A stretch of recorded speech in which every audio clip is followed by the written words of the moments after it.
Et j'accueille Francis Banville. Francis Banville, c'est un étudiant. Je vais redémarrer mon chronomètre, si vous me permettez. Et voilà.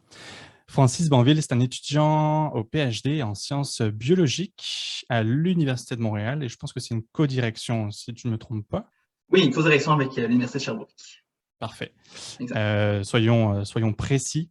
Et dans le fond, toi, Francis, tu t'es intéressé au lien entre prédateurs et les proies, en tout cas, tout ce qui est plutôt la chaîne alimentaire que l'on peut trouver finalement dans la nature. Et tu as utilisé en fait l'intelligence numérique pour mettre en valeur ces liens-là entre prédateurs et proies. Et toi, dans le fond, tu as participé au programme de recherche, mon projet de recherche en 800 mots, programme Mhm. de vulgaire scientifique. Donc, tu as beaucoup travaillé avec Marie-Paule Primo, qui est une conseillère en vulgaire scientifique, qui t'a beaucoup aidé finalement à écrire et à arranger ton texte.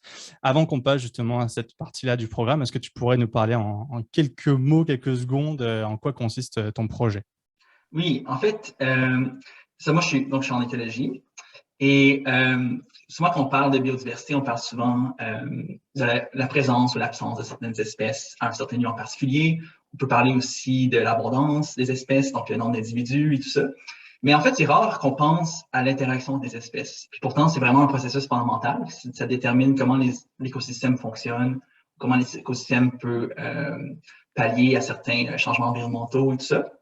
Le problème quand on parle d'interaction des espèces, c'est que c'est vraiment difficile de récolter des données, en tout cas à grande échelle. Parce que les espèces, ils interagissent différemment selon l'endroit où ils sont situés. Donc, ça peut varier selon les conditions environnementales et tout ça. Et moi, en fait, mon objectif, c'est d'utiliser des méthodes numériques pour prédire comment les espèces interagissent dans l'espace. Donc là, je me concentre sur l'interaction de prédation, donc entre des prédateurs et des proies, mais ça peut être différents types d'interactions. Donc, ça peut être des interactions de parasitisme, ça peut être des interactions de pollinisateurs avec des plantes. Et exactement. Donc, moi, mon objectif, c'est de prédire un peu comment les espèces interagissent dans l'espace. Puis, pour faire ça, j'utilise des techniques d'entropie maximum pour essayer de prédire un peu certaines propriétés des écosystèmes pour faire de meilleures prédictions.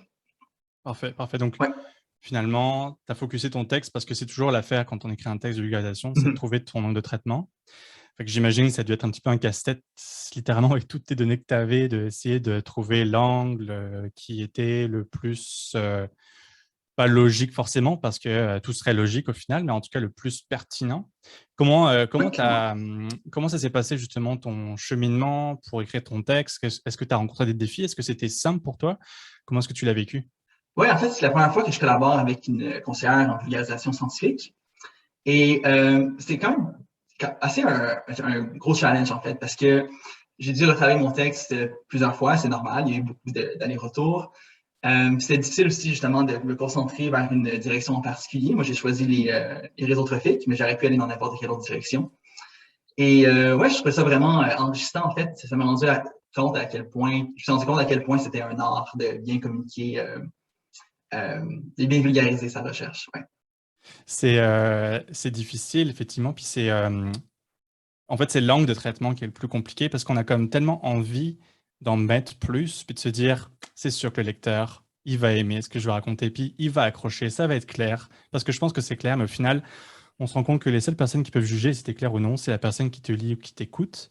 Et C'est ça, c'est ça, quelque chose exact. que ça prend du temps à l'intégrer et à apprendre de ça.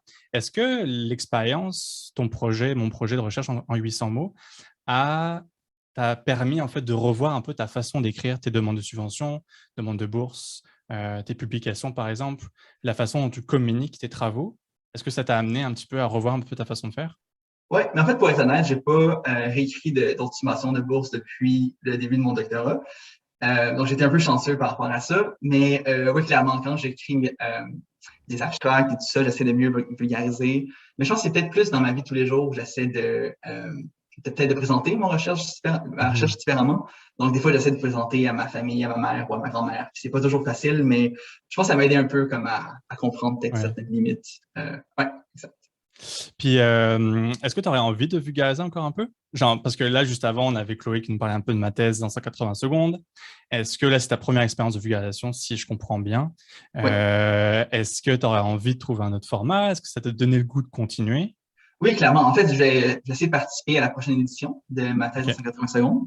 OK. Et ouais, voilà. En fait, j'ai fait justement toute une petite pratique tantôt, j'ai fait une petite présentation éclair. Bon, j'ai dépassé le 3 minutes, mais ouais, c'est ça.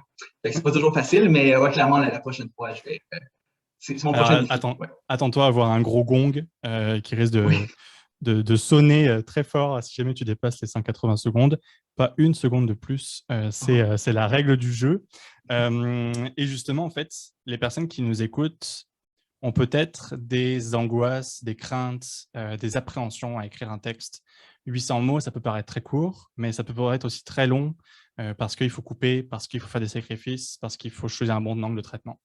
Est-ce que tu aurais un ou deux conseils à donner justement aux personnes qui nous écoutent en gardant en tête que tu as été épaulé par Marie-Paule Primo, qui est donc la conseillère en vulgarisation que tu mentionnais juste avant. Quel conseil tu donnerais en fait aux personnes qui nous écouteraient? Je pense que le plus important, c'est d'avoir du fun quand on fait ça. C'est sûr que si on voit ça comme une tâche et tout ça, c'est peut-être moins intéressant, mais en fait, si on est passionné par ce qu'on fait, je pense que c'est facile peut-être de bien transmettre ou de bien avoir comme du plaisir quand on fait ce genre d'exercice-là. Et sinon, je sais pas, peut-être juste se lancer et ne pas avoir peur d'écrire puis de recommencer plusieurs fois, puisque ça fait partie du processus puis pas d'être frustré devant la page blanche. Ouais.